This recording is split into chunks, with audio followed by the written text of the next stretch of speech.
non-essential events, 250 or more, and we continue closing to work on the essential events.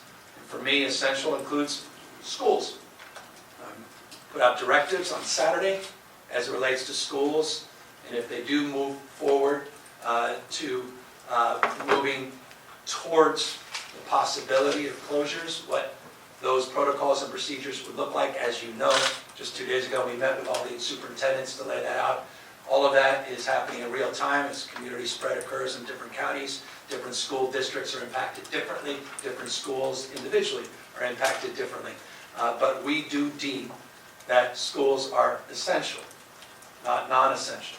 But we lay out, as we did in those directives on Saturday, specific strategies and protocols as it relates to assisting our children, but also assisting our faculty and staff, not just our teachers, in protecting themselves from spread. And as you know, they include, among other things, staggering PE, making sure that assemblies are canceled, making sure that we are providing meals in the classroom or in other isolated settings, common sense as it relates to sanitation and distancing, and trying to concentrate classrooms and not mix them with other classrooms. And that's just common sense. That would extend to the private sector workforce, not just our public schools as well. So just want to be clear on that, because we have seen private schools, charter schools, clearly institutions of higher learning that have begun to shut down their traditional classrooms and have turned online.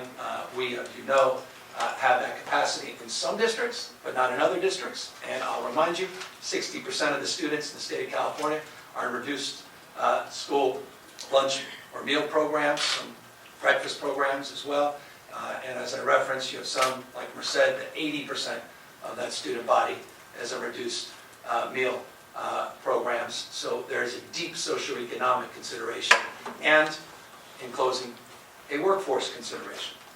If you are a caregiver of a loved one, a police officer, firefighter, emergency room doctor, nurse practitioner, and you have kids, you have no capacity to have those kids at home without your own presence being there, you no longer are part of then the workforce to meet this moment. And that's why, again, we have to be very thoughtful and considerate as it relates to our education system and the broader impacts, including, if we do close, how to feed these kids and how to protect these kids and make sure there are real caregivers that are there to secure their needs if indeed they are back home.